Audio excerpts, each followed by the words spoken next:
in our country was communism. In the school, every day, teachers said, God is no. No God, no God.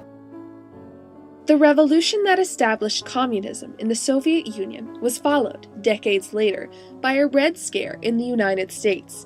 However, American fears didn't compare to those of the nearly 40 million Ukrainians affected by the communist revolution. By analyzing one example, the Lavrinenko family, we can understand how their experience was typical of all that were persecuted because of their resistance to communistic control. The story of these families is not one of merely religious preference, but of perseverance and the sacrosanct human right to one's own mind. The Lavrinenko family experienced the communist revolution, were forced to reform their religious practices, and reacted to the changes by enduring decades of persecution.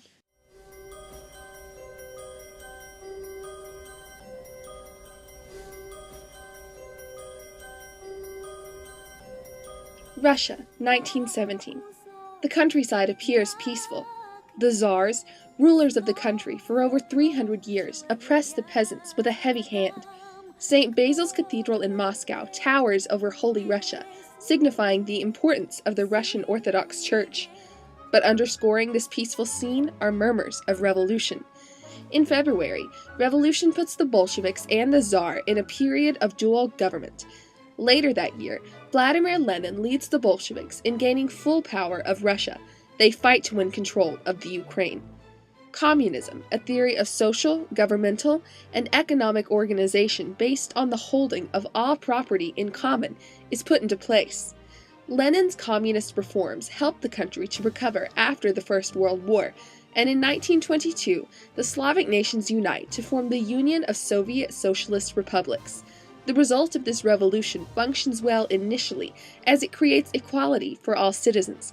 However, it soon becomes evident that this system is easily manipulated and will force reform over the entire culture of the Slavic nations. The people of the Ukraine resisted many elements of the communist revolution. With resistance came persecution. Persecution was all too familiar for Ukrainians.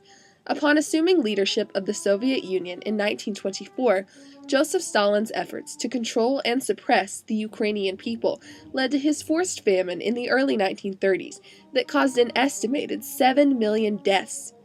The government began to oppress specific groups of citizens.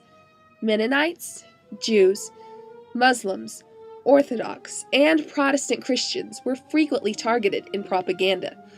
Militant atheism took hold, and families that chose to practice any religion often suffered arrest, exile, or torture. Communism as a political philosophy and as a political movement was, at its very core, opposed to traditional religion. In 1991, 70 years after its original ratification, the new Union Treaty that founded the USSR in 1922 was dissolved.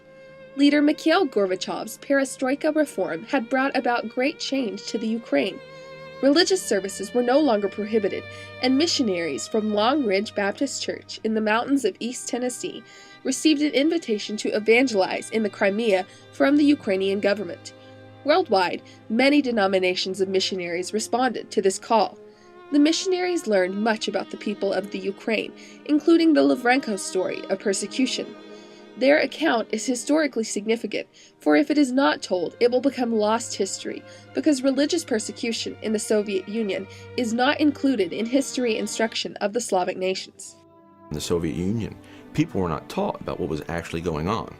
So when the Soviet Union collapsed, there was no going back and reteaching. The missionaries learned that Peter Lavrinenko was born in 1917 and grew up in the small Ukrainian village of Bakhchisarai. He survived the terror caused by communist leaders during Stalin's forced starvation of Ukrainians in the early 1930s. His parents were leaders in the Baptist Church. The communist revolution forced the reform of their religious services to underground meetings. All religious groups were targets of the communists. Through the late 1920s, the Russian Orthodox Church was persecuted as violently as all other religious groups in the Soviet Union. As the son of a priest, Stalin recognized the power religious organizations could hold over the citizenry. After the Soviet Union collapsed, an analysis concluded that nearly 70% of Orthodox clergy were KGB or secret police agents. When you did something wrong and you go to confession, wouldn't it be something if you were confessing to a government agent? During World War II, the Lavrinenko family noted that restrictions were relaxed, but in the late 1950s, the Soviet leader, Nikita Khrushchev, again made religious groups targets for communistic control and forced greater reform of their practices. This forced reform required all religious groups to register with the government. These groups could avoid persecution by signing an affidavit that confirmed the removal of all references to God from their services. Individuals were barred from reading or owning Bibles, or sharing their faith with any other citizens, including their own families. Peter Lavrinenko was part of the group that refused to compromise their faith, and became known as the Initiative Baptists. Despite Khrushchev's reforms, Peter held secret church services in his home. By 1957, he had a sizable group of citizens that attended. Government arrested my mother with my father. And he said, my wife, Mrs. Lavrinenko, she taught from the Bible, and then I would preach. And on this particular occasion, some very well-dressed men came and sat down in our living room in our church service. And at the end of the service, they arrested me for preaching the word. Pastor Peter and his wife Anna were placed on trial and appeared before the Council of Judges at the House of Culture in Bakhchisarai. Anna's sentence resulted in financial ruin as she was relieved of her duties as a teacher. Government wants my mother sent to the prison, but government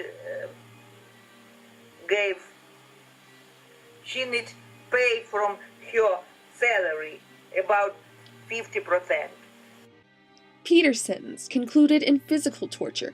He was exiled to Siberia on the Sologard-Igarka Railway, a Soviet death train. As he left the House of Culture, his family never expected him to return.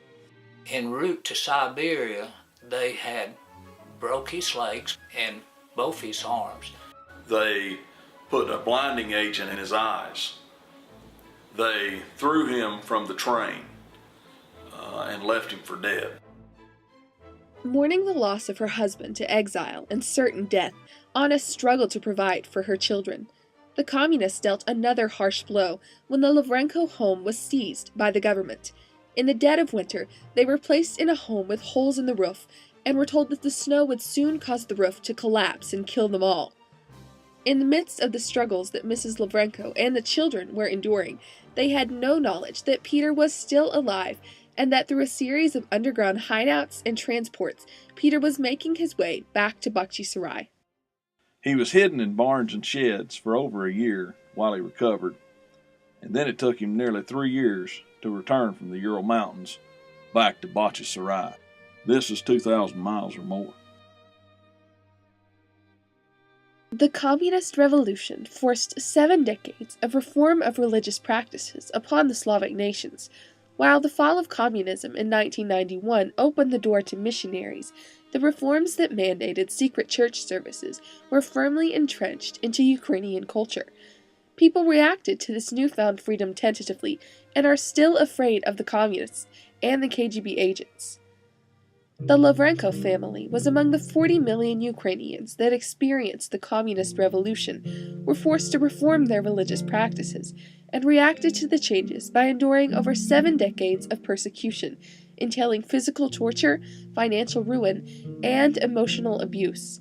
This history must be studied, and the atrocities of the past must be confronted in order to prevent such acts from being repeated.